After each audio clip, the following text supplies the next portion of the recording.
Just when you thought next week's Giro d'Italia Grande Partenza in Jerusalem could not get any more controversial.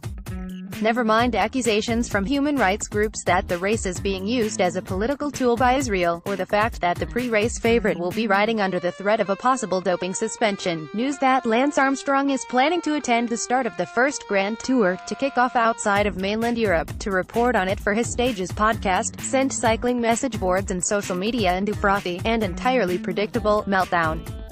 Public outcry, Lance Armstrong. Photo, a pre-reaction to stories concerning the Texan tend to follow a fairly well-established pattern by now, of course.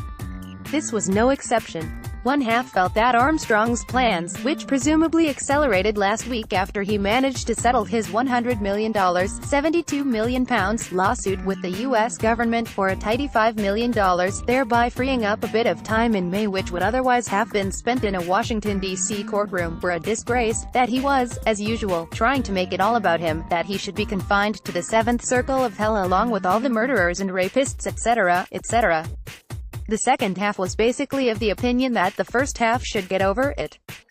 At the risk of sounding soft on crime, we must be getting to the stage now where most sane people would side with the latter group.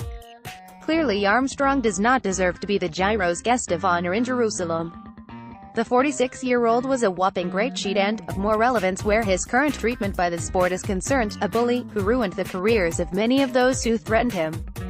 He is now serving a lifetime ban from the sport for doping offenses.